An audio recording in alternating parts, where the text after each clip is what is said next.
લોકશાહીમાં તમે ના ન કરી શકો અધિકારથી વંચિત રાખી શકાય બંધારણમાં જોગવાઈ છે। ભર ચોમાસે જો પીવાનું પાણી ન મળે તો આ સમસ્યા કોને કહેવી?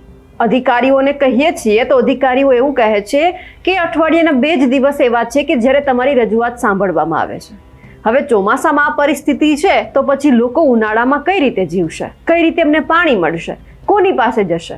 જ્યારે એમને ધારાસભ્યોને પછી કોઈ નાના મોટા સવાલ કરવામાં આવે એટલે ધારાસભ્ય એવું કહી દે છે કે મારા વિસ્તારમાં તો કોઈ સમસ્યા છે જ નહીં, કારણ કે મહિનાની અંદર જે ત્રીજો શનિવાર હોય છે એક બેઠક બોલાવવામાં આવે છે, ધારાસભ્યોને બોલાવવામાં આવે છે, પછી કલેક્ટર હોય છે કે બીજા કોઈ પણ અધિકારીઓ હોય છે, બધા હાજર હોય છે, એટલે કે જેમને એમના વિસ્તારમાં જે સમસ્યા પડી રહી છે તેમનું ક્યાંક સમાધાન આવે।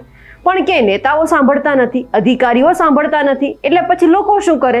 લોકો સ્વેચ્છાએ ત્યાં જાય, અધિકારીઓને રજૂઆત કરે અને પછી જે સરકારી બાબુઓ છે લોલમ લોલ જવાબ આપી અને લોકોને રવાના કરી દે।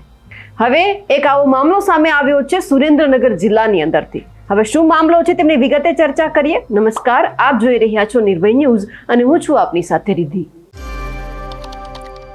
સુરેન્દ્રનગર મનપાની અંદર એક મૂળચંદ ગામ આવેલું છે અને આ ગામની અંદર અત્યારે જે ભર ચોમાસું ચાલી રહ્યું છે, વરસાદ આવી રહ્યો છે, મેઘરાજા વરસી રહ્યા છે, તેમ છતાં લોકોને પીવાનું પાણી નથી મળતું। હવે કોણ નથી આપતું એ તો ખબર નહીં આવે, કારણ કે જ્યારે લોકો રજૂઆત કરવા માટે પહોંચ્યા છે ત્યારે એક જ જવાબ મળે છે કે કામ થઈ જશે ને તેમને પીવાનું પાણી મળી જશે।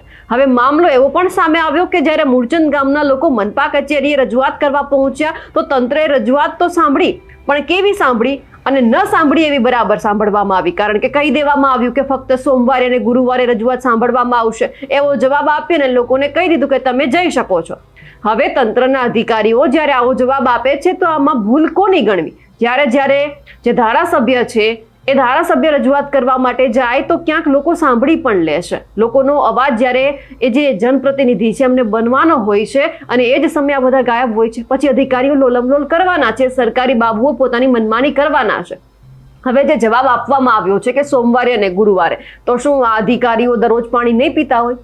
એ લોકોને એવું કહી દીધું કે અમારે સોમવારે અને ગુરુવારે તમારે આ પ્રશ્ન રજૂ કરવાનો છે, બાકી તમારે નથી કરવાનું, તો અઠવાડિયામાં 2 વખત તમને રજૂઆત કરવા આવે તો બાકીના દિવસોમાં એમને શું કરવાનું? હવે આ તમામ લોકો નિર્ણય એવો કર્યો કે આપણે રામધૂન બોલાવી અને મનપા કચેરીએ જ રામધૂન બોલાવી વિરોધ કર્યો, પોલીસને બોલાવી પડી અને પછી ક્યાંક એવું પણ સામે આવ્યું કે સમાધાન થઈ ગયું।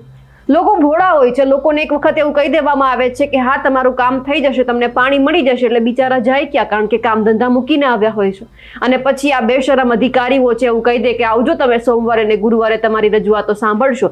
આ નેતાઓ છે, જે ધારાસભ્યો છે, સાંસદ છે, એ તમામને કહી દેવાનું છે કે તમારા અધિકારીઓને કહી દેજો કે દરરોજ લોકોને પીવાનું પાણી જોઈએ છે, અઠવાડિયામાં 2 વાર કોઈ પાણી પીવે એવું નથી બનતું, તો સમયસર પાણી આપો।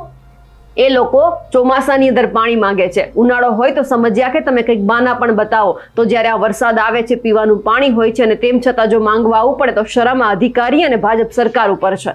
હવે સૌથી પહેલા તો એ દ્રશ્ય ઉપર નજર કરીએ કે જ્યાં લોકો ભેગા થયા હતા, મનપા કચેરીનો ઘેરાવ કર્યો હતો, રામધૂન બોલાવી હતી, લોકોની શું માંગ છે?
આ સમસ્યા ફક્ત મૂળચંદ ગામની નથી, આવી સમસ્યા તો કેટલા લોકોની છે જે અવારનવાર રજૂઆત કરે છે અને પછી જે આપણા અધિકારીઓ છે આંખ આડા કાન કરી બેસી જાય છે, કહી દે છે કે અમને કંઈ ખબર જ નથી. આ લોકોને સત્તામાં બેસાડવામાં આવ્યા છે, ખુરશી આપી દીધી છે એટલે લોકો સમજે છે કે અમારી પાસે બધું છે, સમયસર અમને પગાર મળી જાય છે અને વગર કામ કરીએ. ઘણી બધી જગ્યા ઉપર તો એવું પણ સામે આવ્યું છે કે ભ્રષ્ટાચાર કરીને પૈસા ખિસ્સામાં નાખી દેવા, પણ લોકોના કામ નથી કરવા. હવે આ તમામ જે લોકો છે એ જ્યારે મતદાન કરવા માટે જાય છે તો એક જનપ્રતિનિધિ જે એમના ધારાસભ્ય છે, સાંસદ છે, એમની એક ફરજ આવે છે કે એ પોતાના લોકો પાસે જાય, લોકોને સાંભળે, એમને શું તકલીફ થઈ રહી છે, પોતાના અધિકારીઓને કે, કારણ કે અધિકારીઓ જે ધારાસભ્ય છે એમના સિવાય તો કોઈનું માનતા નથી. હવે વારંવાર આવી ઘટનાઓ સામે આવે છે. હવે એ જોવાનું છે કે અધિકારીઓએ કહી તો દીધું છે કે આપણે કંઈક કરીશું, તમને પાણી મળશે, પણ એ જોવાનું છે કે પાણી ક્યારે આપવામાં આવે છે, લોકો ક્યારે પાણી પીતા થાય છે.